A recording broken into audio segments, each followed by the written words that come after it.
नमस्कार, मैं हूं कुमार गजेंद्र। भारत टीवी में आपका स्वागत है। हमारे एक दूसरे social media platform podcast with Kumar Gajendra में भी आपका स्वागत है, जहां आप हमें सुन सकते हैं। बिहार के चुनाव एकदम सर पर हैं और लालू प्रसाद यादव में जो दरार पड़ी थी वो लगातार और भी गहरी होती जा रही है, बजाय सिमटने के और गहरी होती जा रही है। और तेज प्रताप यादव यानी कि तेज प्रताप यादव जिसके ऊपर पूरी पार्टी की जिम्मेदारी होनी चाहिए थी, आज वो तेजस्वी यादव जो मुख्यमंत्री बनने की दौड़ में शामिल है। और कांग्रेस तो लगभग राहुल गांधी उनको मुख्यमंत्री का सपना दिखा चुके हैं। उनकी राह में जो सबसे बड़ा रोड़ा इस टाइम दिखाई दे रहा है वो अपना ही बड़ा भाई यानी कि तेज प्रताप यादव है। तेज प्रताप यादव बहुत ज्यादा पूरी तरीके से राष्ट्रीय जनता दल के राह में रोड़ा बने हुए हैं और महुआ सीट की चर्चा इस टाइम पे सबसे ज्यादा, जहां से तेज प्रताप यादव चुनाव लड़ रहे हैं।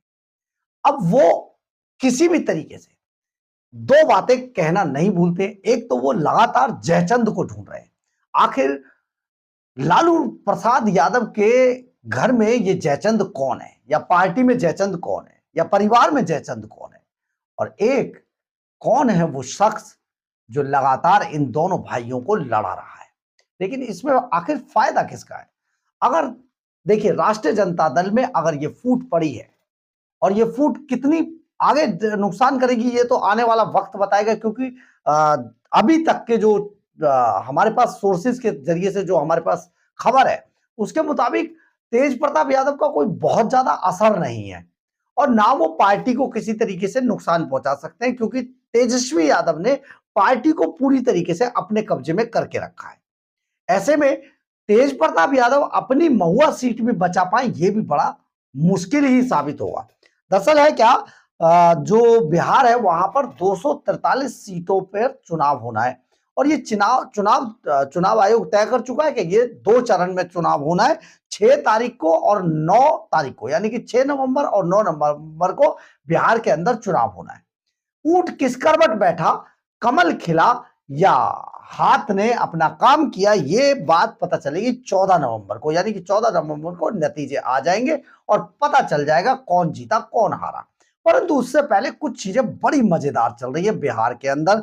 बिहार के अंदर आज जब जो तेज प्रताप यादव है, घंटों इंतजार कराकर जब वो सभा में पहुंचे तो उस सभा में उनसे जब पूछा गया कि क्या आप जीतने के बाद या जैसे भी होगा आरजेडी के अंदर वापसी करेंगे राष्ट्रीय जनता दल में, तो उन्होंने साफ तौर पर कहा कि मैं पार्टी और परिवारवाद में वो जयचंद को ढूंढते ढूंढते जवाब देते कि आरजेडी में जाने से अच्छा है मैं मौत चुनूंगा। यानी कि तेज प्रताप यादव पूरी तरीके से ये बता चुके हैं कि आरजेडी में उनकी वापसी का कोई मतलब नहीं बनता है। लेकिन तेज प्रताप यादव ने तेजस्वी यादव के लिए कई जो कड़े शब्दों में कई चीजें कही, हालांकि बाद में उन्होंने उसे अपना छोटा भाई भी बताया, लेकिन वो जयचंद को आज भी ढूंढते नजर आए। ये फायदा राष्ट्रीय जनता दल में जो चल रहा है उसका फायदा कहीं ना कहीं एनडीए उठाने की कोशिश करेगा, लेकिन कैसे उठाएगा ये अलग बात है। परंतु उन्होंने जो तेज प्रताप यादव के बारे में कहा कि मैं सत्ता का भूखा नहीं हूं, मेरे लिए सिद्धांत और आत्मसम्मान सबसे ऊपर है, मैं लोगों के लिए काम करता हूं और लोग मुझसे प्यार करते हैं, मुझ पर भरोसा करते हैं। मैं महुआ विधानसभा से लंबे समय से जुड़ा हूं और जनता के बीच उनकी गहरी पकड़ है। लोग कहते हैं कि जब मैं विधायक था तो उनकी समस्याओं का समाधान होता था, अब उन्हें मदद के लिए कोई नहीं मिलता है। अब ये तेज प्रताप यादव शायद इस बात को समझ नहीं रहे कि ये बातें तो बहुत सारे लोग वैसे ही कहते रहते हैं, तो ऐसे में बहुत मुश्किल है कि किसी भी तरीके से उनको ये लोग जो है गुमराह कर रहे हैं, क्या कर रहे हैं ये तो बात की बात है, लेकिन तेज प्रताप यादव इस पर विश्वास कर रहे हैं ये अलग बात है। आगे कहते हैं मैं तेजस्वी से नाराज नहीं हूं, वो मेरा छोटा भाई है, उसे मेरा आशीर्वाद हमेशा रहेगा, मैं उस पर सुदर्शन चक्र नहीं चला सकता हूं। वो बार बार ऐसी तरीके की बातें करते हैं, सुदर्शन चक्र नहीं चला सकता हूं, मैंने अपने नामांकन पत्र में अपनी दादी मारीचिया देवी की तस्वीर लगाई थी, मेरे पिता को राजनीति में आशीर्वाद उन्हीं का मिला था। तो इसलिए बहुत विवाद भी इस पूरे मामले पर हुआ था कि उन्होंने लालू प्रसाद यादव की तेज प्रताप ने कोई तस्वीर नहीं लगाई। तो आखिर ये पूरा मामला है क्या, ये सारी चीजें बाद में पता चलेंगी, लेकिन फिलहाल तो क्या है कि राष्ट्रीय जनता दल में बड़ी एक फूट भी नजर आ रही है। तेजस्वी यादव किस तरीके से पार्टी और परिवार से और सामने जो पार्टी है उनसे कैसे निपट पाएंगे, ये अलग चीज है। परंतु सबसे बड़ा एंगल बिहार के अंदर प्रशांत किशोर वाला भी है। हालांकि हम आपको फिर एक बार बता देते हैं कि प्रशांत किशोर बिहार के अंदर कोई सीट निकाल पाए ऐसा तो अभी तक तो नजर नहीं आ रहा है, लेकिन वो वोट काटने वाले नेता जरूर बिहार में बन चुके हैं।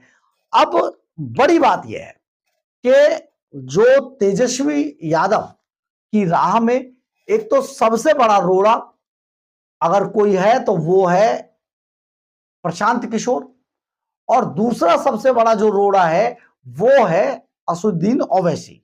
क्योंकि मुस्लिम इलाकों में जहां से तेजस्वी यादव को, आरजेडी को जहां से वोट मिलना था, वहां पर असुद्दीन ओवैसी भी ताल ठोक रहे और अपने पूरी तरीके से मेहनत कर रहे हैं।